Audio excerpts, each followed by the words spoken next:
Hai, Assalamualaikum, selamat pagi semuanya. Salah. Iya, gimana nih? Ini kita udah hari sebulan lebih ya, kayaknya kita semua tuh udah stay at home, social distancing, pokoknya anything semuanya lah dilakukan dari rumah, yang teman-teman yang masih sekolah, yang bekerja, semua itu melakukan segala kegiatannya dari rumah.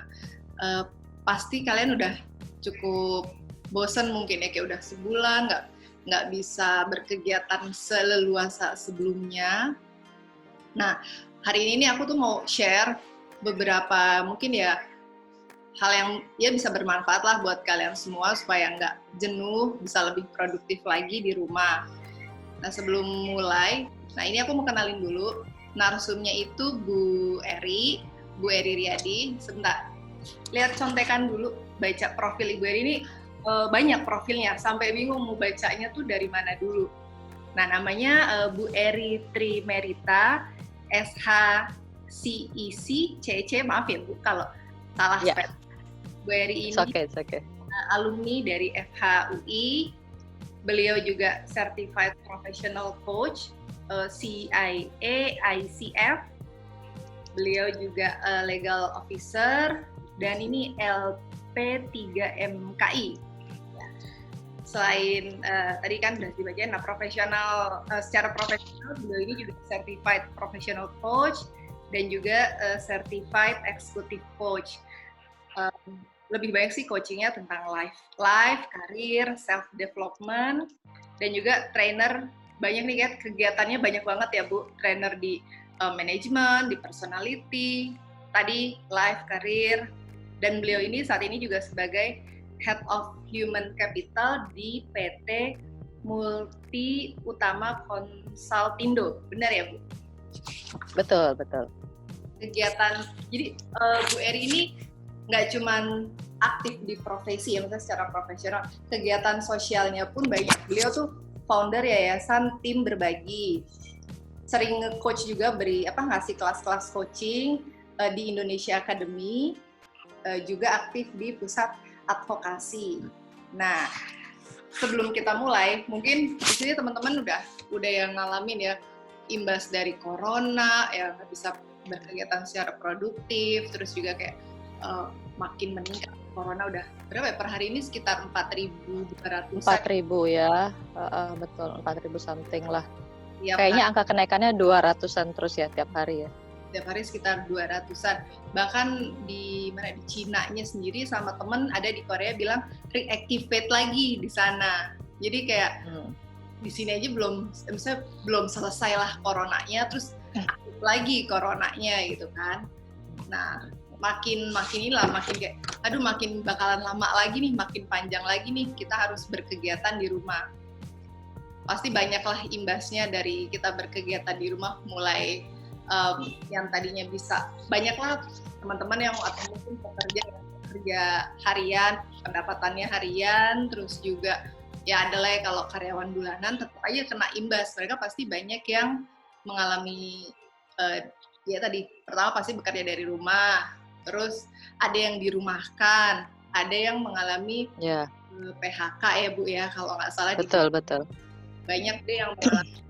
Dari kita tuh mulai corona, maksudnya kebijakan pemerintah yang corona harus stay at home ini kan udah dari pertengahan Maret ya, itu udah 2 minggu awal dirumahkan, itu udah banyak tuh yang mereka mengalami akhirnya dirumahkan karena kantor udah nggak sanggup lah, usahanya udah mungkin mereka usaha kecil udah nggak sanggup membiayai gaji pekerjanya. Nah, banyak tuh ngalamin, akhirnya kan sempat ada berita yang himbauan nggak boleh mudik nih, kalau sosial justru di rumah, jangan malah mudik. Kalau mudik bawa virus lah ibaratnya ke kampung halaman. Tapi kemana-mana mereka juga kan yang merasa ya gue udah nggak kerja lagi, saya udah nggak kerja lagi di sini, sudah nggak dipekerjakan, buat apa, mending saya pulang kampung. Di kampung mungkin bisa ke sawah, bisa bertani, bisa macam-macam lah kegiatan yang bisa mereka lakukan. Itu banyaklah, itu efek-efek dari corona itu sendiri ya. Nah, sebelum kita membahas yang lebih ke sebenarnya apa aja sih kegiatan produktif yang bisa kita lakukan nih, khususnya bagi teman-teman yang mungkin kena imbas dari si COVID-19 yang mereka harus dirumahkan, mereka diberhentikan dari pekerjaan. Nah ini aku mau tanya-tanya ke Bu Eri kali ya.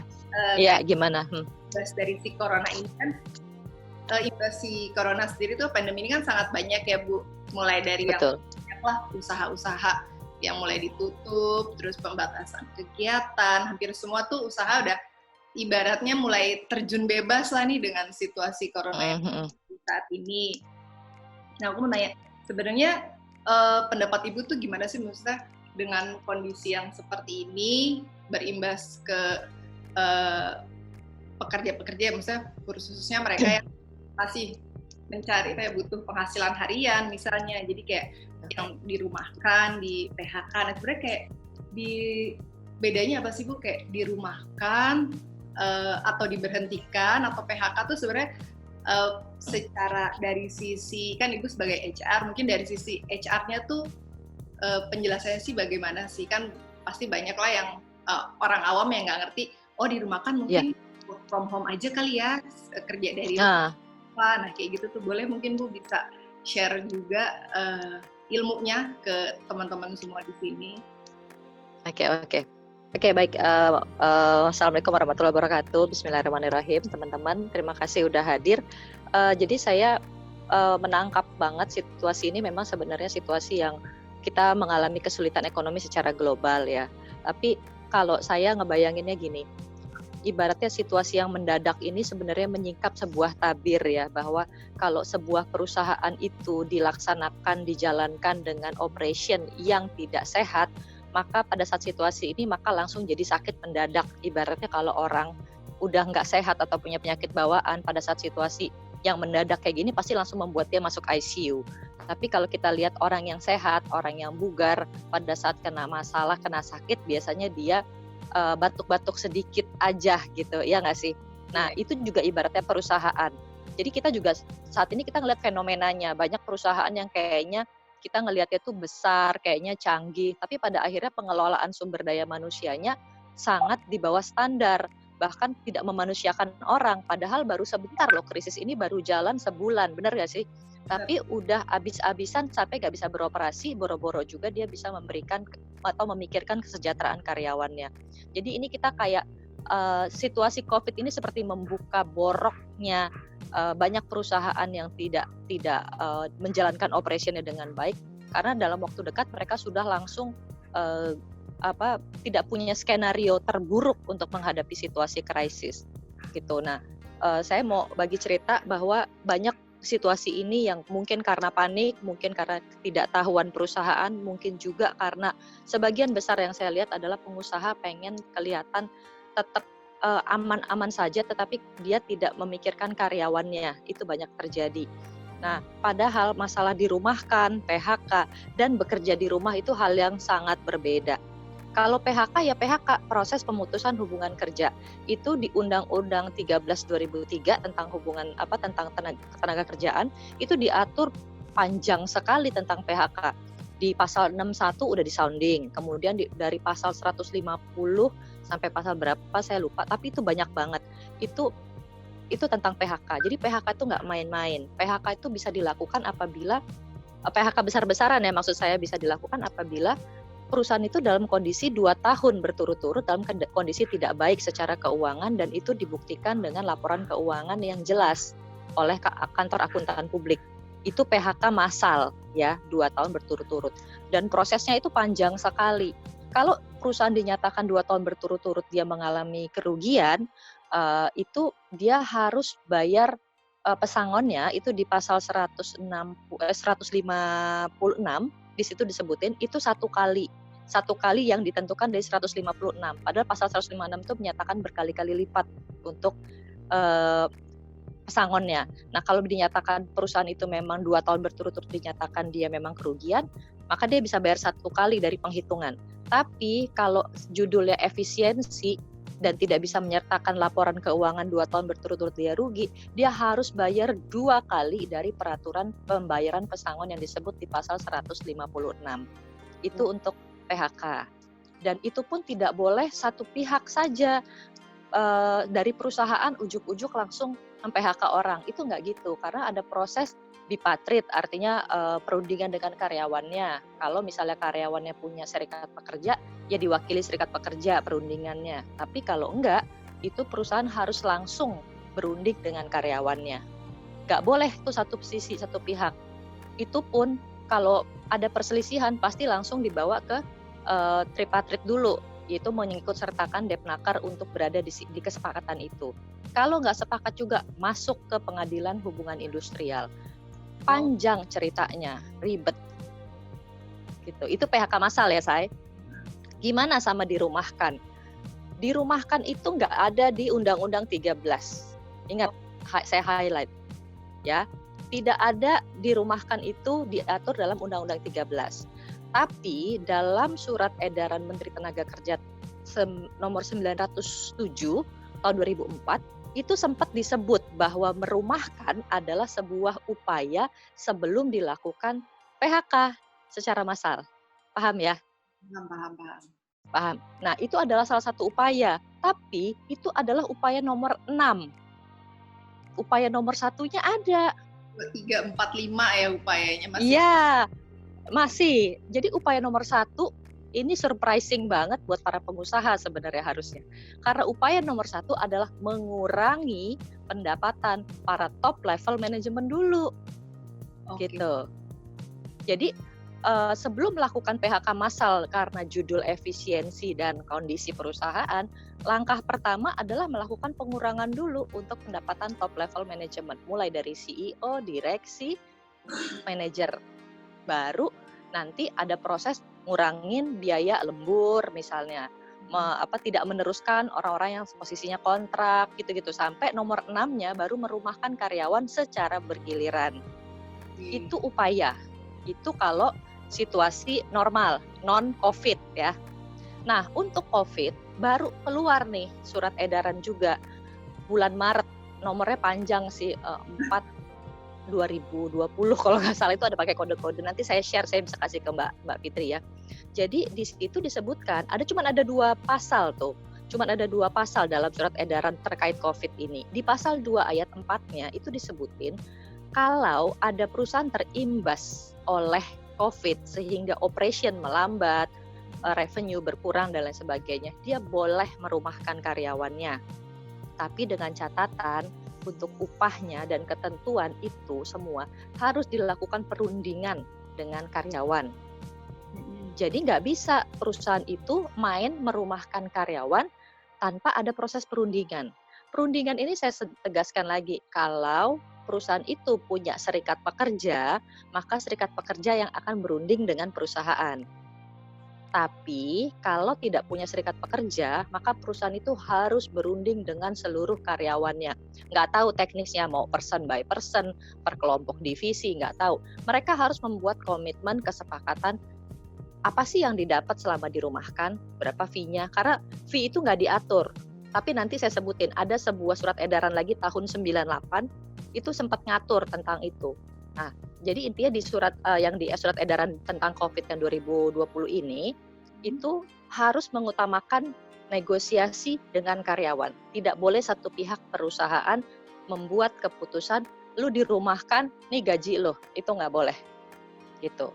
Nah, kalau bicara tentang seberapa besaran upah yang harus diterima orang pada saat situasi di rumah, kan di surat edaran tahun 98, saya lupa nomornya, nomor 4 kalau nggak salah tahun 98, dia bicara tentang untuk dirumahkan maka pekerja mendapat upah secara penuh, yaitu gaji pokok dan tunjangan tetap.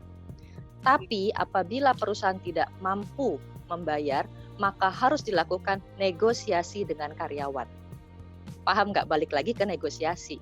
Nggak ada tuh undang-undang kita, pemerintah kita membenarkan proses main hakim sendiri oleh perusahaan terhadap karyawannya. Gitu Mbak Fitri. Itu kan pasti akan perlakuannya pasti mungkin akan beda ya antara yang karyawan tetap, karyawan kontrak, atau mungkin yang masih probation misalnya. Nah berarti ini tadi kalau dia kondisi keuangannya kurang bagus 2 tahun berturut-turut, baru boleh tuh ada opsi pemutusan kerja tadi itu kan, tapi balik lagi Iya, betul. negosiasi. Nah, kalau misalnya si karyawan ini statusnya, sebenarnya kalau status kayak mungkin agak melebar dikit nih Bu ya. Kalau kayak status karyawan gitu, sebenarnya tuh kalau di peraturan pemerintahnya, misalkan karyawan kontrak, dia dikatakan karyawan kontrak tuh hanya boleh berapa kali dikontrak sih Bu sebenarnya. Jadi kan ini pasti dia Kalau kontrak, kontrak itu dua kali Mbak Fitri. Jadi gini, kontrak itu dalam Undang-Undang Tenaga Kerja tidak disebutin, tapi memang di aturan turunannya itu 2 kali Mbak. 2 kali maksimal. Nah, paling lama setiap kontrak itu 2 tahun. Paling lama diaturnya. Jadi nggak boleh tuh kontrak pertama 4 tahun, kontrak kedua 4 tahun, itu nggak boleh. Jadi nomor 1 adalah paling lama 2 kali, per kontraknya paling lama 2 tahun. Dan kontrak kedua tidak boleh lebih lama dibanding kontrak pertama. Misal kontrak pertama 6 bulan, kok kayaknya bagus ya, udah kontrak kedua setahun, itu nggak boleh. Minimal sama-sama gitu. Kayaknya banyak gitu, sih ya, itu gitu. Banyak orang seperti itu. By the way, probation sama kontrak itu situasinya sama ya Mbak, sama-sama dia belum jadi pegawai tetap, cuman naik tingkat aja, agak lebih menuju pegawai tetap gitu. Jadi sebenarnya secara peraturannya banyak banget ya, peraturan dari pemerintah yang tadi UU nomor 13, terus ada lagi yang di tahun peraturan yang terkait COVID. Edaran, betul. Pas COVID keluar lagi baru tentang dirumahkan gitu. Ya, cukup. Terus jangan kebalik-balik juga Mbak Fitri, soalnya saya juga nih merumahkan semua karyawan, tetapi bukan dirumahkan dalam konteks itu. Saya membiarkan mereka bekerja di rumah, mereka membawa semua alat kerja, mereka tetap dapat pekerjaan karena kita udah punya internal system. Jadi kita memang sejak akhir tahun saya udah ngerancang kerja dari rumah, bukan karena meramal COVID ya, tapi itu adalah pola kerja masa depan. Jadi kita udah bangun sistem di mana semua orang kerja itu kita bisa saling tetap tektok walaupun tidak bersama secara fisik. Nah itu mereka tetap dapat gaji full, tunjangan full, bahkan komunikasi saya tambah. Dan untuk karyawan yang harus meeting ke kantor, dan mereka tidak punya kendaraan pribadi, itu kami melakukan penjemputan karena kami sangat secure, membuat karyawan secure nggak naik kendaraan umum. Tapi kalau punya kendaraan pribadi ya nggak ada masalah, kan udah dapat tunjangan transportasi. Oh. Itu beda lagi. Sepertinya jadi karyawan di tempat Ibu menyenangkan ya, boleh apply ke sana. Insya Allah. Gitu. Jadi ada 3 macam ini, dirumahkan karena benar-benar tidak boleh kerja karena memang kondisinya dia dibayar nggak utuh. Ada juga kalau saya dirumahkan karena pindah kerja aja, tapi dia tetap bekerja seperti biasa, gajinya pun utuh. Malah kalau kata teman-teman karyawan, enaknya kerja di rumah jadi irit. Ya, juga sih Bu, kerja dari rumah tetap boros juga. Karena jajan. Coba kalau nggak jajan. Boros jajannya lebih banyak. Boros jajan lebih banyak. Dan sebenarnya gitu, juga, Mbak. Iya, kalau kayak kita lihat, saya sih nanya ya, teman-teman aku nanya kerja dari rumah tuh ngerasain nggak sih kayak kerjaan malah lebih banyak kalau kerja dari rumah dibanding kerja dari kantor. Banyak sih yang komen-komen kayak gitu. Jadi sebenarnya ya kalau mau dibilang ya tetap kayak sih lebih enak kerja di kantor ya, di posisinya di kantor. Kalau kelamaan nggak enak. Ya. Ya. Tapi tadi kan itu udah dengan peraturan-peraturan. Kalau secara hak dan kewajiban dari sisi pegawai kerjanya sama hak dan kewajiban yang dari perusahaannya itu terkait situasi dia dirumahkan atau PHK yang tadi Ibu jelasin itu ya, kayak harus betul. Harus bayar pesangon, kalaupun dia dirumahkan, maksudnya dalam arti dirumahkan karena dia masih, jadi nggak ada yang bisa dirumahkan menjadi dia unpaid leave, kayak kalau kita kan kalau yang belum karyawan tetap, misalkan kita cuti di luar tanggungan kan unpaid leave ya, itu tidak dibayar dan itu kan biasanya atas kesadaran si pegawainya nih, saya mengajukan unpaid leave. Tapi kalau misalnya konteksnya dirumahkan, artinya dia seharusnya tetap mendapatkan tadi ya gaji, maksudnya dapat upahnya, atau mungkin tetap dapat upah. Kalau dia masih kontrak mungkin hanya gaji pokoknya, nggak dapat tunjangan, mungkin kayak gitu kali ya sebenarnya. By the way, unpaid leave itu tidak dikenal loh dalam Undang-Undang Ketenagakerjaan Indonesia. Jadi sebenarnya nggak ada namanya unpaid leave. Nggak ada, there is nothing unpaid leave. Jadi Oh. saya pernah nih tahun berapa diaudit secara tenaga kerja. Saya sih nggak worry karena memang nomor satu buat kami di MUC, nomor satu itu adalah memang harus rapihin dulu SDM-nya. Kalau SDM rapi, insya Allah kerjanya bagus gitu loh. Bukan berarti saya ngikutin mau karyawan, tapi itikat pemberi usaha, pengusaha juga harus bagus kan sama karyawannya. Jangan memulai kecurangan sama orang yang memberikan pundi-pundi uang buat kita gitu loh. Maksud saya tuh kayak gitu. Nah, jadi pada waktu di audit, saya tunjukin di MUC itu dikenal adanya unpaid. Misalnya, unpaid yang terjadi di MUC, jatah orang kan cuti 12 hari ya, itu yang tanpa bonus cuti. Itu benar-benar yang purely aja 12 hari. Nah, ada orang-orang yang hobinya traveling, jadi bulan ini ke Inggris, bulan depan kemana, akhirnya tuh nggak bisa kalau nggak 18 hari cuti. Yang 6 harinya dia mengajukan surat permohonan unpaid leave. Nah, unpaid leave itu saya kenakan pemotongannya seperti overtime, tetapi bedanya kalau overtime kita dapat duit, dia itu dipotong gitu loh. Tapi dengan skema kali lipatan. Bukan untuk kepentingan perusahaan, tetapi itu memang kita kumpulkan akhirnya buat charity. Nah, itu pada saat saya ceritakan kita punya regulasi itu, si orang Depnakernya bilang ke saya, "Ibu baik banget sih, harusnya tuh nggak usah kita ngasih-ngasih kayak gitu. Ini nggak ada unpaid leave yang diminta oleh karyawan. Lebih nggak ada lagi unpaid leave kita perusahaan yang ngasih kepada karyawan. Itu namanya merugikan orang, nggak ada begitu." Gitu, lebih nggak dikenal lagi, nggak ada aturannya itu. Nggak boleh sebenarnya kalau perusahaan yang melakukan kepada karyawan itu tidak boleh. Iya, sayangnya kan banyak ya, misalnya kayak karyawan-karyawan kayak saya sendiri yang nggak paham, saya nggak terlalu paham lah masalah yang hukum-hukum ketenaga kerjaan. Kita pasti kasih info ini atau dari perusahaan diputuskan kamu begini. Kebanyakan sih mereka tuh pasti kayak ya adalah terima aja, telan aja, ini udah diputusin. Kita kan banyak yang nggak ngerti, apalagi nggak semua kantor atau perusahaan mungkin punya serikat pekerja. Jadi itu sih mungkin jadi kayak kita mau bertanya atau mau mengajak diskusi, kita nggak ada serikat pekerja. Nah itu berarti kita harusnya kita kayak mengajukan mana gitu. Nah kalau kayak gitu itu gimana tuh Bu?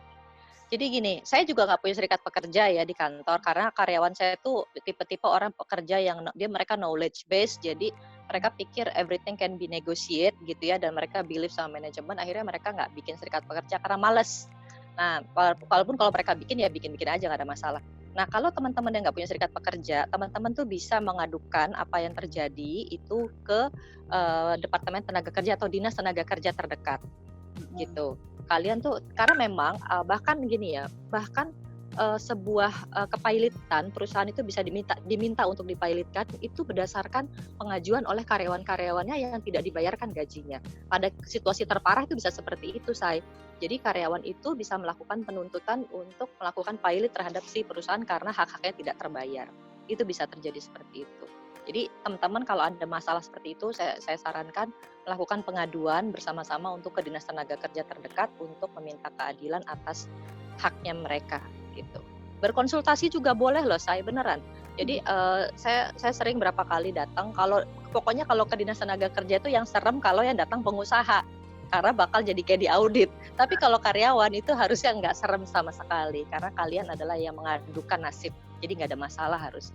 Iya, kita pasti udah mikirnya, aduh ntar kalau ngadu, ntar panjang lagi nih prosesnya, terus ntar ke jalur hukum, ke apa, kayak udah yang antara takut tapi ngerasa nggak fair nih, tapi gimana, itu mungkin banyak kali ya yang merasa kayak gitu, jadi kayak banyak mungkin, karena tidak paham. Jadi, karena kalau karyawan yang melapor ya misalnya ya, itu karyawan nggak bakal diaudit apa-apa, paling teman-teman akan dimintakan berita acaranya, kejadiannya seperti apa, kronologis.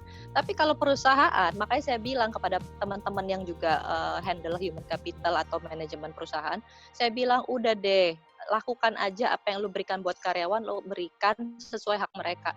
Karena kalau sampai mereka ada gejolak sama mereka, itu masuk ke Depnaker lebih panjang lagi urusannya, sampai ke pajak kemana itu dikulik-kulik kan repot. Kalau kayak kami kan konsultan pajak, kami udah jelas pajaknya nggak ada masalah. Tapi gimana kalau perusahaan-perusahaan lain yang nggak ngerti pajak? Bisa jadi karena nggak ngerti jadi terkulik-kulik. Apalagi yang sengaja punya permasalahan, itu akan lebih repot gitu. Ya bangun yang baik lah sama karyawan hubungannya, harusnya seperti itu supaya nggak ribet gitu.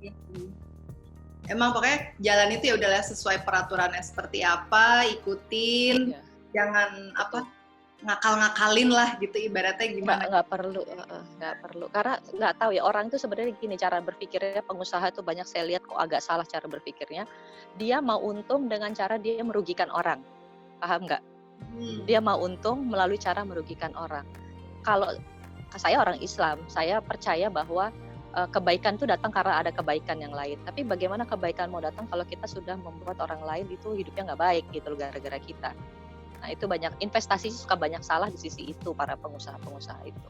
Makanya ada juga yang statement bilang sebenarnya aset yang berharga itu justru pekerjanya kalian, karyawannya kalian. Betul. Kan? Aset harganya perusahaan.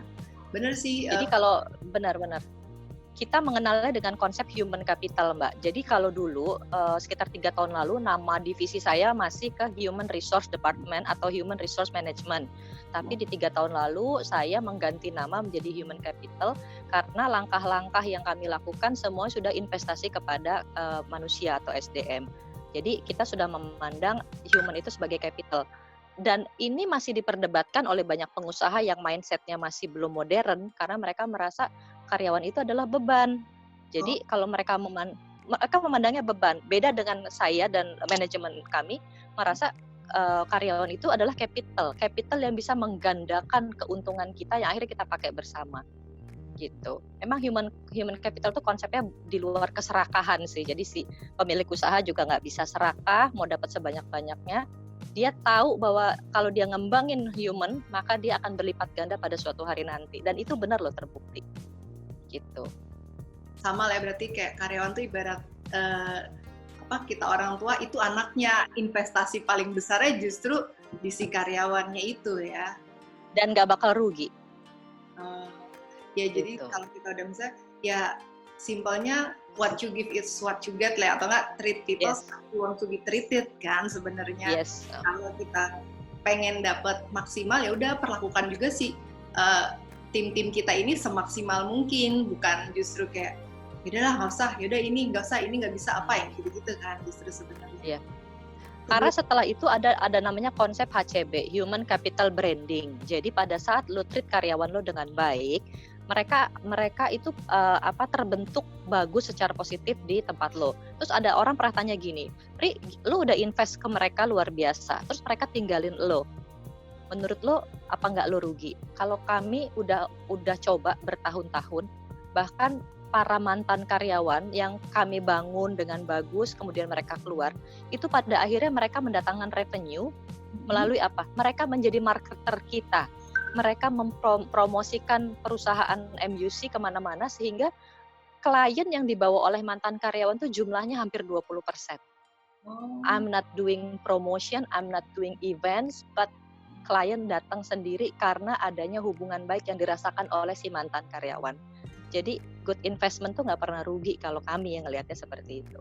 Ya dulu juga pernah pengalaman sih, jadi kayak misalnya dia ex kantor itu ya udah ketahuan lah ya kerjanya bagus di kantor itu kan gini. Jadi kayak secara langsung ningkatin kayak brand image si kantor dia sebelumnya, naikin brandingnya tanpa perlu ribet. Itu betul adanya. Iklan atau apalah kemana-mana gitu perusahaan. Dan itu jauh lebih murah gitu loh dibanding lo ngiklan. Nah di sini ada yang tanya nih Bu, sebentar ya. Di Instagram sih ada yang tanya, Bu gimana kalau misalnya perusahaan itu tidak fairness atau mengambil keputusannya sepihak, itu bagaimana ya? Nah kalau kayak gitu gimana Bu? Itu tadi saya bilang bahwa karyawan punya good position yang kuat, bahwa karyawan bisa menolak dan minta untuk melakukan negosiasi. Jadi ketika nggak fair, ini banyak banget yang melakukan tidak fair, itu artinya mereka benar-benar menentukan kondisi dirumahkan, bahkan di PHK sepihak tanpa memberikan apa-apa gitu loh. Kalau kayak dirumahkan tidak memberikan kejelasan kapan waktunya, terus kapan berapa fee yang mereka terima selama dirumahkan, itu tidak dijelaskan. Bahkan kadang-kadang asal aja udah lo dirumahkan nggak dikasih apa-apa, itu banyak yang terjadi. Nah yang harus dilakukan adalah karyawan harus melakukan penuntutan untuk melakukan negosiasi dan membuat semacam perjanjian bersama yang ditandatangani oleh perusahaan dan setiap karyawan. Kalau nggak punya serikat pekerja, kalau punya serikat pekerja, negosiasinya, perundingannya, perjanjian bersamanya itu diputuskan bareng antara si perwakilan dari serikat pekerja sama pengusaha. Jadi harus didorong perusahaannya untuk melakukan negosiasi dan membuat perjanjiannya. Jangan lupa perjanjiannya, karena itu modal teman-teman semua untuk menggugat kalau sampai tidak dilaksanakan sesuai dengan ketentuannya. Oh, berarti emang harus di perjanjian tuh misalkan, oke, per tanggal sekian ya harus clear di tanggal segitu, komit, ya misalkan akan dibayarkan. Jangan ya belum tahu nih, lihat dulu kondisinya. Nggak bisa. Itu nggak bisa, harus clear. Itu harus jelas. Artinya gini, perusahaan itu kan jangankan itu, kalau kayak perusahaan yang udah dipilotkan aja, kewajiban nomor 1 itu adalah 1 pajak, kedua pajak dan kayak BPJS segala macam itu adalah salah satu kewajiban perusahaan nomor 1 ketika perusahaan itu dipilotkan. Kedua itu karyawan, ketiga baru penagih-penagih hutang yang lain. Gitu. Jadi utamanya pokoknya dia harus lunasin dulu nih urusan pajak, BPJS si karyawan segala macam, tunjang ya hutang-hutang lah sebelumnya misalkan terkait ya tadi belum membayarkan upahnya misalnya kayak gitu. Betul. Karyawan betul. Baru tuh mereka fokusin bayar ke utang-utang, misalkan ada vendor kah mungkin atau media lah, misalkan dia perusahaannya di bidang media, dia harus bayar medianya karena udah beriklan atau apa, baru kayak gitu ya. Baru kayak gitu. Itu adalah yang terakhir, karena nomor 1 kepada negara, nomor 2 kepada karyawan, ketiga baru kepada pihak ketiga yang dia punya hutang. Itu kondisi pilot aja sampai kayak gitu loh. Apalagi belum pilot. Kalau belum pilot kan harusnya masih punya uang dong. Ya, gitu. Iya. Kadang-kadang juga dia bilang, iya tapi kita udah nggak punya aset perusahaan atau apa ya. Jadi mungkin dari sisi karyawannya terus gimana? Kalau bahasanya film ADC dulu, terus salah gue, salah teman-teman gue. Nah kayak gitu tuh. Kadang kan ada tuh yang tadi karena kurang fairness-nya, jadi tetap ya ujung-ujungnya jadi merasa si karyawannya yang dirugikan sih. Ya. Kalau dia menyatakan tidak punya aset lagi atau apa, itu tidak bisa dilakukan secara lisan. Itu harus dapat dilakukan melalui proses yang disahkan. Jadi kalau dia bilang saya nggak punya aset lagi untuk membayar karyawan, itu terjadi kalau memang sudah dinyatakan oleh keputusan pengadilan bahwa memang dia udah nggak punya apa-apa. Tapi hampir nggak ada sih, saya biasanya memang masih tetap ada aset yang bisa dibayarkan minimal untuk mungkin nggak 100%, tetapi ada proses yang menunjukkan bahwa situasinya nggak real, dan proses itu juga legalize, bukan karena dari lisan pengusaha doang udah nggak punya apa-apa, nggak begitu, tapi emang harus dapat dibuktikan. Oke, ini ada lagi nih Bu yang bertanya, mungkin agak melebar lah ya dari, ya mirip lah, agak kena nih ke topiknya juga. Bu mau tanya, untuk normalnya gaji itu sebenarnya terdiri dari gapok, tunjangan dan lain-lain atau gimana? Atau tapi kalau misalnya gaji itu dijadikan di dalam satu gapok itu gimana? Nah, balik lagi kan sebagai karyawan kita nggak ngerti itu yang hitung-hitungannya, pokoknya saya terima bersih sebulan segini. Kita kan hanya pahamnya kayak gitu kan. Padahal mungkin instrumen hitung-hitungannya itu ada gapok, tunjangan lah mungkin, potongan apa segala macam, koperasi atau apa. Nah itu sebenarnya di perhitungannya itu sendiri kayak gimana sih? Yang pasti gini, kalau di Undang-Undang 13 tidak menentukan detailnya, tetapi ada di peraturan turunan, saya mesti buka lagi, tapi coba cek aja nanti di Google, peraturan turunan tentang gaji ya, skema gaji. Yang pasti disebutkan bahwa gaji pokok tidak boleh lebih kecil daripada tunjangan-tunjangan yang lain. Jadi posisinya memang gaji pokok itu yang paling tinggi. Kemudian ada tunjangan-tunjangan lain seperti itu. Dan berikutnya juga adalah bahwa karyawan itu harus dapat clear, jelas bahwa pada saat dia tanda tangan perjanjian, dia itu dapat gaji seberapa, gaji pokoknya seberapa, tunjangan tetapnya seberapa, itu dia harus pastikan. Karena jangan sampai kadang-kadang yang terjadi adalah di perjanjian kerja itu nggak jelas, bahkan ada banyak banget pengusaha yang masih mempekerjakan karyawan under UMR. Itu yang harus jadi concern. Oh, oke. Nah, UMR sendiri sama gapok tuh sama atau beda lagi sih Bu sebenarnya? Hitungannya beda? UMR itu enggak. Jadi gini, UMR itu hanyalah sebuah aturan dari pemerintah setempat yang menyatakan itu minimum gaji yang harus diterima sejelek-jeleknya level di tempat lo bekerja. Nah, nanti kondisinya adalah misalnya kayak gini, ada seorang, di tempat saya tuh OB itu UMR. OB itu UMR, jadi dia setidaknya dia dapat sebulan tuh segitu. Tetapi nanti ada tunjangan lain, misalnya komunikasi, misalnya dia harus punya punya pulsa gitu ya supaya bisa ditelepon. Nah itu misalnya komunikasinya itu pro rate per hari, kapan dia kalau dia masuknya 20 hari ya maka dibayar untuk 20 hari. Itu di luar daripada gaji standar di bawah rata-rata tersebut. Jadi setidaknya UMR tuh gini loh, poinnya UMR itu adalah orang bawa pulang uang itu yang hidup di Jakarta minimum segitu dalam setiap bulan. Take home pay-nya gitu atau beda lagi? Iya, take home pay itu belum termasuk pajak. Oh, gitu, nggak boleh dipotong pajak. Intinya UMR itu ditetapkan oleh gubernur adalah karyawan yang kerja di daerahnya dia itu minimal gajinya segitu gitu. Oke, kalau tadi kita udah membahas nih seputar ya peraturan-peraturan yang sebenarnya justru kita banyak yang belum tahu sih topik-topik itu. Nah, kalau tadi kan kita udah lumayan tahu ya, mungkin ada mereka-mereka yang mengalami dirumahkan, PHK atau memang bekerja dari rumah, terus juga kegiatan yang mungkin menjadi kurang lebih tidak jadi kayak kurang produktif lah mungkin. Nah mungkin dari Bu Eri sendiri sebagai HR head ya gitu.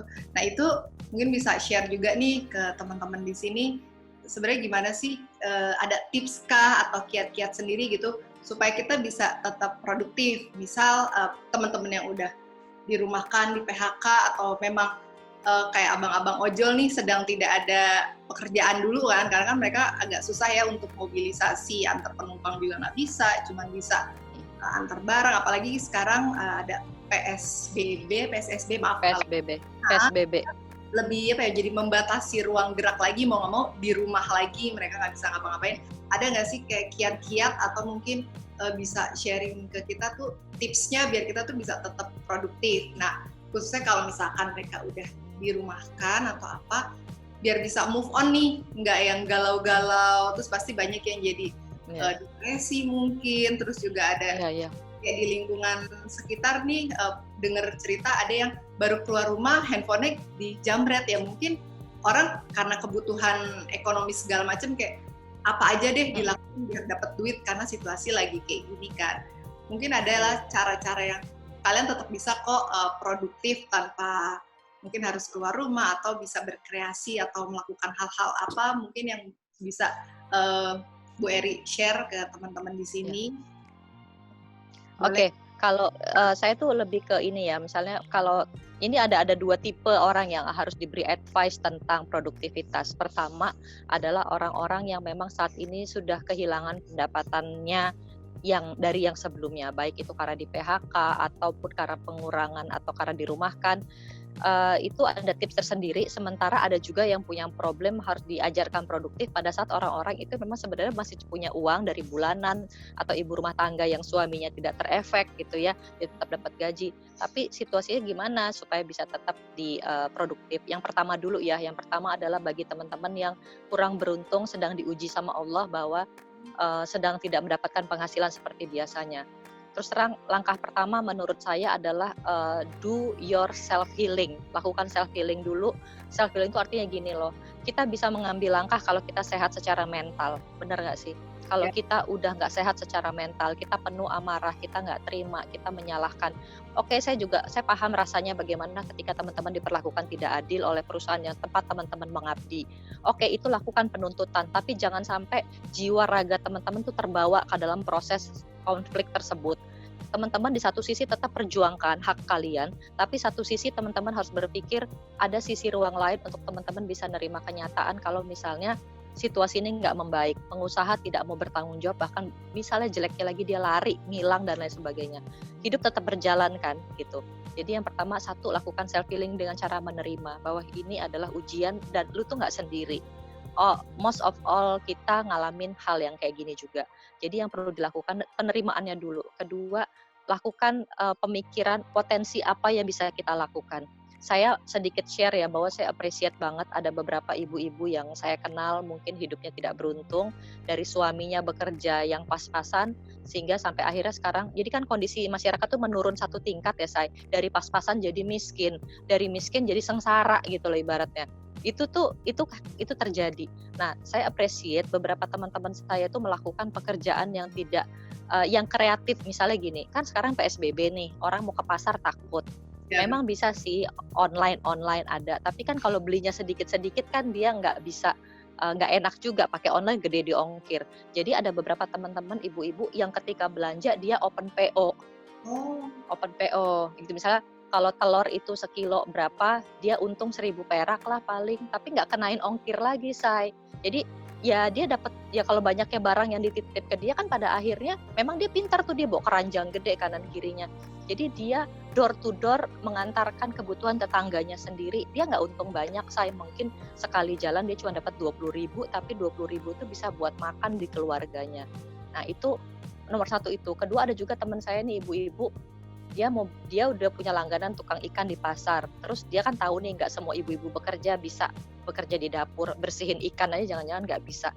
Ini ada orang-orang yang melihat peluang ini dengan pintar. Ketika dia mau beli ikan, dia udah kontak sama tukang ikan, ada stoknya, dia berangkat ke pasar, dia open PO.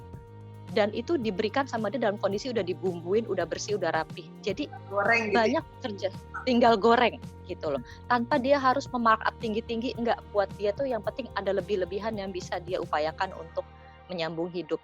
Ya memang kita yang harus kreatif sih, kita yang akhirnya melihat potensi apa yang kita miliki untuk bisa kita bertahan hidup. Nggak usah yang canggih-canggih, kadang-kadang hal sederhana aja bisa kita lakukan untuk menyambung hidup. Itu untuk teman-teman yang kondisinya butuh pendapatan. Kayak teman-teman ojol yang dulu bekerja, mungkin nggak perlu malu untuk door to door menawarkan jasanya, bisa bersihin WC apa, tapi harus melengkapi diri dengan misalnya APD gitu. APD-nya cukup dengan jas hujan, dengan masker, mungkin bisa menyediakan jasa bebersih rumah atau membersihkan tangki air tuh kan ada tuh. Ya. Itu ada juga yang nawarin menyikat tangki siap gitu. Ada yang kayak gitu, bersihin halaman. Jadi ya ini nggak gampang, tapi memang daripada kita meratapi, lebih baik kita mencoba hal-hal sederhana. Itu untuk teman-teman yang harus bertahan hidup, mengerjakan apapun yang jadi uang, nggak perlu malu. Satu itu. Kalau buat teman-teman yang masih punya pendapatan atau masih terjamin secara bulanan, ini jebakan Batman luar biasa. Karena yang terjadi adalah pada saat proses ini jadi mandek hidupnya yang tadinya, atau mandek hidupnya gini loh, artinya tadinya otaknya dipakai bekerja, tapi akhirnya karena nggak ngapa-ngapain, nggak punya target, akhirnya cuma nonton drakor 150 episode gitu. Itu kan paling banyak terjadi kan. Atau ya kan drakor atau nontonin YouTube yang nggak jelas. Ini sebenarnya mengingat situasi ini tuh mengingatkan saya pada waktu saya pergi haji, yaitu pada saat di Mina. Di Mina itu kan kita nggak ngapa-ngapain, saya sekitar 4 hari 5 hari kita nggak ngapa-ngapain, cuman makan tidur, terus nanti ke terowongan Mina, terus kita lempar jumroh gitu-gitu. Tapi waktu tunggunya panjang. Itu saya kepikir bahwa orang yang menghadapi masa dengan waktu tunggu yang panjang itu harus memiliki target. Kalau supaya kualitas dirinya itu naik tingkat gitu loh. Jadi dalam diam tetapi memiliki kualitas. Apa targetnya? Silahkan susun masing-masing. Kemarin saya dapat sindiran gini, kalau ini masa COVID berakhir, maka kita keluar dari rumah, kualitas kita meningkat apanya? Ada orang meningkat bacaan Qur'annya, dia bisa tamatkan. Ada yang hafalan Qur'annya meningkat. Ada yang dia berhasil membaca Sirah Nabawiyah sampai habis. Ada yang jadi lebih mahir masak. Tapi ada juga sekelompok orang yang lebih hatam urusan-urusan yang tidak dibawa ke akhirat maupun tidak ada manfaat di dunia gitu. Nah sekarang kita tinggal pilih, kita mau menyusun target apa. Jadi nomor 1 buat teman-teman untuk produktif adalah punya target. Yang kedua, teman-teman disiplin untuk memulai rutinitas seperti biasa. Rutinitas seperti biasa itu artinya kalau biasa teman-teman bangun sholat subuh, ya sholat subuh. Biasa kelewat zikir pagi, lakukan zikir pagi. Kemudian duhanya dimulai, kalau perlu juga tiap pagi mandi jam 7, kayak pergi kantor biasa, tapi bedanya nggak ngantor gitu. Jadi nomor 1 target, nomor 2 benar-benar tetap melakukan aktivitas rutin secara disiplin gitu.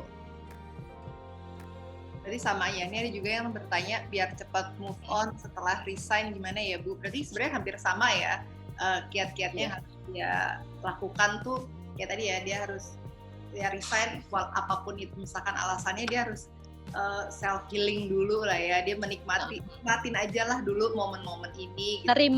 nerima aja, ini nggak bisa apa-apa, life must go on. Lo mau apa, lo mau marah malah jiwa lo nanti terganggu. Ya lo harus sekarang berpikir ke tataran yang lebih lagi, gue harus apa, potensi apa yang gue punya. Ya tadi kayak saya bilang, tetangga saya potensinya adalah dia bisa belanja, dia punya motor, maka itu yang dimanfaatkan sehingga dia dapat uang gitu. dia bisa bersihin ikan, dia tahu ngebumbuin ikan, dia lakukan. Bahkan saya juga terima japrian pemesanan ungkep ayam.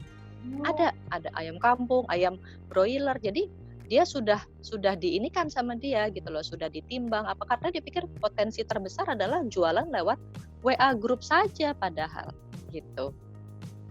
justru malah kadang kita nggak sadar kita punya potensi-potensi yang bisa kita lakukan nih pas masa-masa dirumahkan kayak gini, justru kita mikir ternyata gue bisa ini ya, ternyata aku bisa ngerjain ini ya, yang selama ini cuman kayak 24 jam sehari itu dengan rutinitas kantor, rumah, mungkin anak, terus kantor lagi. Di jalan.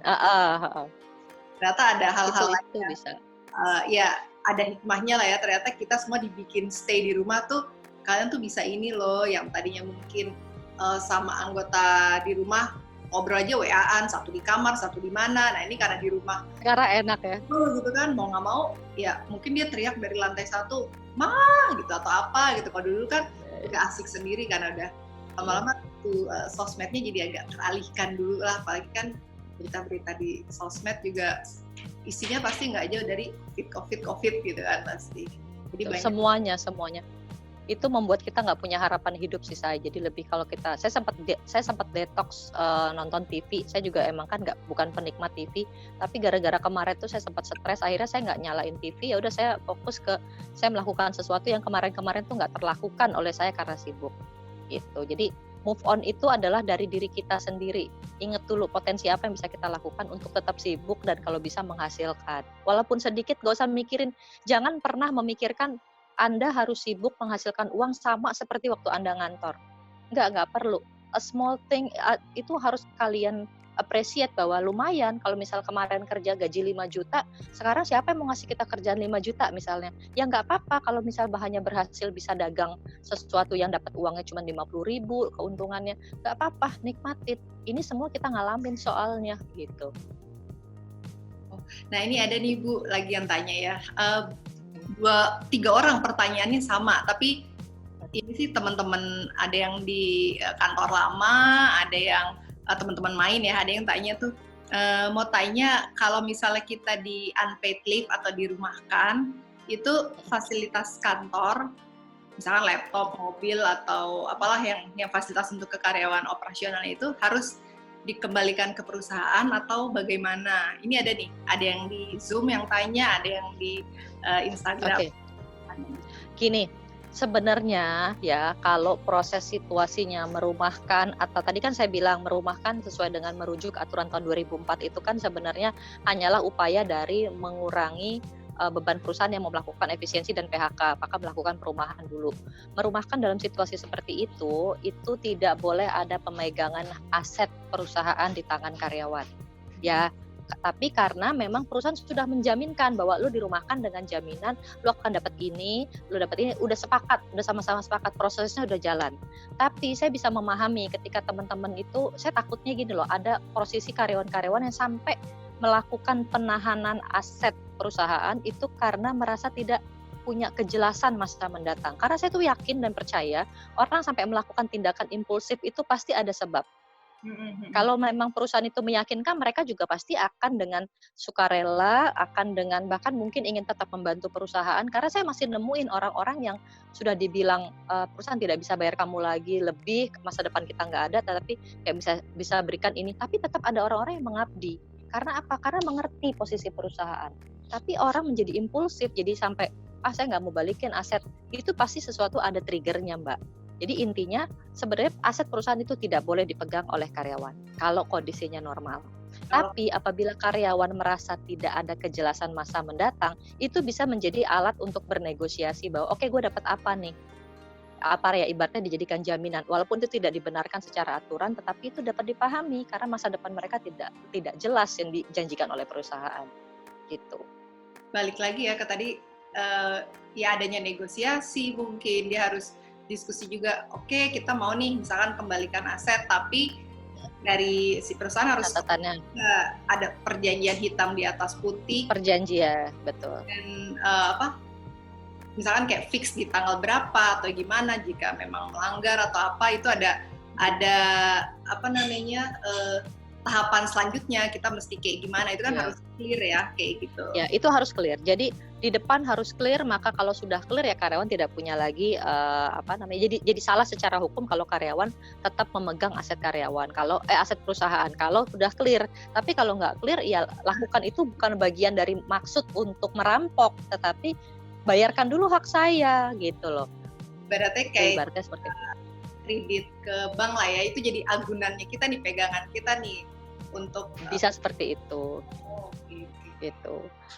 Yang akan salah kalau perusahaan sudah melakukan effort terbaik, misalnya udah ada komitmen nih, udah ada perjanjian, perusahaan sudah melakukan prosedurnya, sudah melakukan negosiasi, membuat perjanjian, kemudian juga sudah sama-sama sepakat bahwa selama dirumahkan ini karyawan juga melihat bahwa kondisi laporan keuangan perusahaan itu rugi, perusahaan itu beritikat baik ingin membayarkan uang gajinya karyawan walaupun nggak 100%, karyawan menerima, udah tanda tangan kontrak, tiba-tiba karyawan tetap nggak puas, diambil tuh aset, itu namanya udah pidana.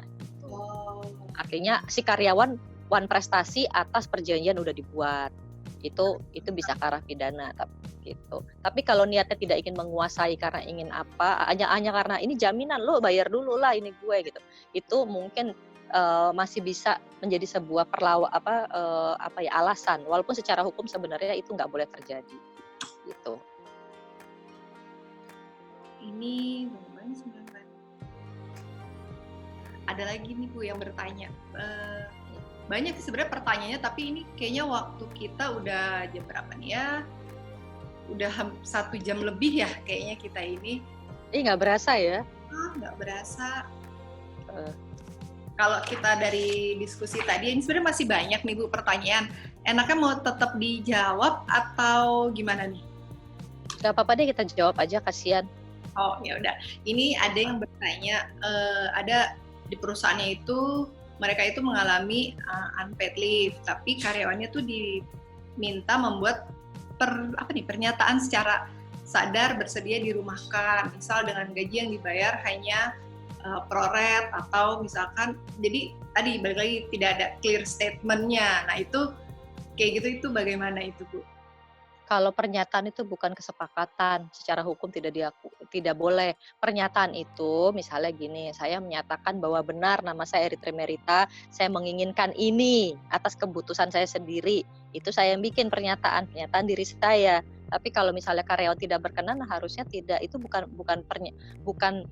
negosiasi yang dimaksud. Itu kecuali gini, udah terjadi negosiasi, ini berita acaranya, kemudian Anda karyawan bikin pernyataan berita acara bahwa saya menyatakan ini benar telah melaksanakan negosiasi tanggal sekian dan kami memutuskan A, itu boleh gitu. Tapi kalau ini kan nggak pernah ada. Ingat loh, yang di surat edaran Menteri Tenaga Kerja itu bukan pernyataan karyawan, tetapi perundingan antara perusahaan dengan karyawan. Gitu. Jadi intinya tadi negosiasi, perundingan, jadi nggak bisa ya segala keputusannya tuh dari satu pihak tidak boleh. Nggak boleh. Berarti ini kalau kecuali pernyataan itu dikeluarkan oleh si karyawan sendiri, emang karena dia ngerasa udah deh saya bantu perusahaan, saya menyatakan ini. Tapi kalau misalnya tidak karena keinginan karyawan, itu tidak boleh. Gitu. Ternyata masalah di balik gimana kita bisa produktif ada banyak ya, apalagi di COVID yang masalah-masalah ketenaga kerjaan itu lumayan cukup banyak ya. Mungkin bisa aku sebelum nih menutup talk show hari ini ya, talk show online kita, bisa sedikit saya simpulkan ya Bu. Jadi sebenarnya tuh kalau kita bagi karyawan misalnya mereka harus mengalami dirumahkan, PHK atau memang bekerja dari rumah gitu, tadi balik lagi dia walaupun dia tidak terlalu paham lah mungkin peraturan ketenaga kerjaan atau apa, tapi sebenarnya itu ada ya diatur di dalam peraturan pemerintah. Ada diatur. Jika ada cukup diatur. Dirugikan atau tidak fair, dia berhak nih, dia boleh mengajukan ke Dinas Tenaga Kerjaan ya tadi. Bisa, betul. Mengajukan supaya bisa mungkin dimediasi nih antara si pihak ketiga ini memediasi dengan perusahaannya, itu harus kayak gimana? Betul. Iya. Jadi ada beberapa step tuh sebelum akhirnya kalau misalkan dia tadi dinyatakan pilot, dia harus bayar dulu pajak, BPJS dan segala macam yang hutang ke pemerintah gitu ya, kewajiban betul. ke pemerintah. terus baru kemudian dia membayarkan hak si karyawannya, kewajiban dia ke karyawan, baru dia membayar ke pihak-pihak ketiga lainnya lah, misalkan yang bekerja sama. Gitu ya. Betul. Dan bagi si karyawannya supaya, bukan si karyawan, mungkin lebih ke mereka yang mengalami ya, karena kan mungkin banyak yang udah status karyawannya gitu ya, teman-teman yang mengalami dirumahkan atau misalkan sudah tidak bekerja atau yang terbatas ruang kerjanya ya, dia harus bekerja dari rumah, atau mungkin kepala keluarganya sudah tidak bekerja lagi, dia harus harus bisa do yourself healing ya, bisa menerima dulu kondisi kayak gini, karena juga kita kan nggak tahu ini COVID-19-nya ini akan sampai kapan, berakhir kapan, betul. Berakhir kapan, malah di Cina udah sempat berakhir, balik lagi gitu, tapi di wilayah kayak gitu. Terus juga kita harus bisa mencari potensi diri, sebenarnya tuh kita bisa melakukan hal-hal kreatif kecil apa sih yang sebenarnya kita bisa lakukan, itu yang sebelumnya kita nggak pernah sadar kalau kita tuh bisa melakukan hal tersebut gitu ya. Dan tadi kerjain apapun selama itu halal, dan juga nggak perlu gengsi, malu, kok gue harus ngelakuin ini ya tadi yang penting itu halal, itu juga tidak merugikan pihak manapun gitu ya. Betul. Terus juga kita harus mulai setting target dari yang tadi kita udah sebelumnya punya rutinitas seperti apa, terus mengalami ini, kita harus setting lagi nih target kita ke depan harus melakukan apa aja nih, supaya kita bisa move on, kita bisa produktif lagi, kayak gitu ya Bu ya. Tadi dan betul. Untuk melakukan rutinitas kerja. Betul. Kayak wasting time, melakukan hal-hal lain lah yang mungkin kurang bermanfaat gitu ya. Ya, betul. Gitu. Rasanya tuh sebenarnya masih banyak sih yang mau ditanyain, cuman ya berhubung durasi kita limited ya, udah di ujung waktu ini kita ya, mungkin nextnya. Ini ada satu pertanyaan nih tentang BPJS, Mbak. Jawab dulu deh, kasihan. Boleh, ada yang tanya, kalau unpaid leave BPJS-nya gimana? Gitu. Kalau unpaid leave, BPJS itu masih tetap dibayar. Yang tidak dibayar adalah dibayar oleh perusahaan ya. Yang tidak boleh dibayar, yang tidak lagi ditanggung adalah kalau Anda sudah keluar dari perusahaan itu. Gitu. Nah, ini saya bilang gini, kenapa tadi juga salah satu kalau pada saat perusahaan itu pilot, maka yang wajib dibayarin duluan tuh pajak BPJS. Karena apa? Kalau BPJS tidak dibayar, maka karyawan tuh nggak bisa menguangkan loh. Itu harus jadi concern buat teman-teman. Pastikan BPJS-nya dibayar, terpotong dari gaji mereka dan juga dibayarkan oleh perusahaan kepada BPJS. Kalau enggak, teman-teman nanti nggak bisa ngeklaim BPJS, kan kasihan. Gitu. Iya sih, walaupun kan kalau kita mau mencairkan ada yang surat keterangan bahwa sudah tidak menjadi karyawan di perusahaan. Betul. Ya itu bisa tanda surat beberapa orang menyebutnya paklering, tapi itu bisa disebut dengan surat keterangan tidak bekerja lagi di situ. Gitu. Okay. Tapi apalah arti itu kalau ternyata BPJS ditunggak oleh perusahaan, Anda nggak bisa cairkan juga. Gitu. Sebentar, kita agak keputus tadi koneksi di live IG-nya. Oh. Kayaknya udah cukup nih ya waktunya, kita udah banyak sharing ilmunya, udah dari A to Z lah ibaratnya.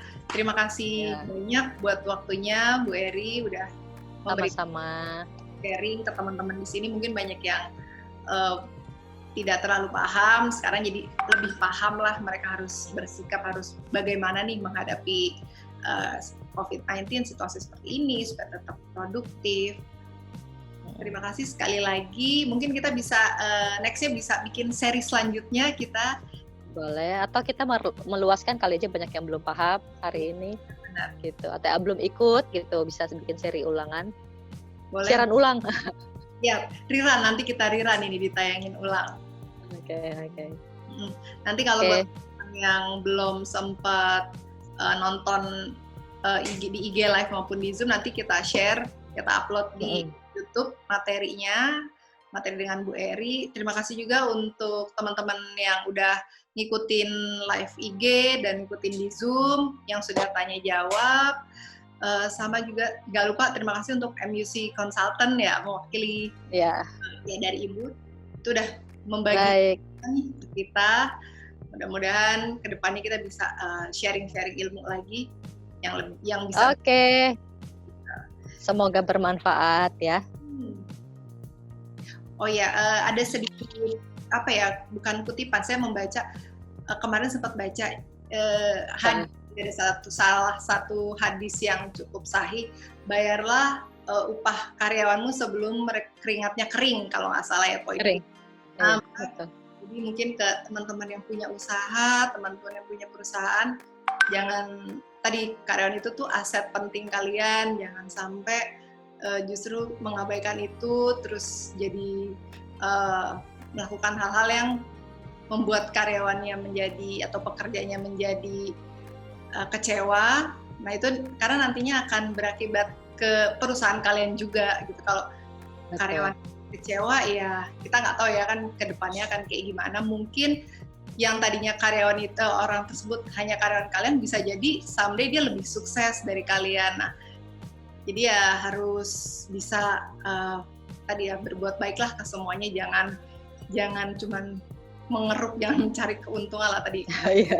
Memberikan, sama-sama memberikan yang terbaik. Kalau kalian memberikan yang terbaik ke karyawannya, ke pegawainya, mungkin ke timnya, pasti tim tersebut juga akan memberikan yang terbaik untuk usaha. Betul. Terima kasih semuanya. Sama-sama. Terima kasih juga buat semua. Terima kasih. Wassalamualaikum warahmatullahi wabarakatuh. Sampai ketemu lagi. Waalaikumsalam. Sampai ketemu. Salam.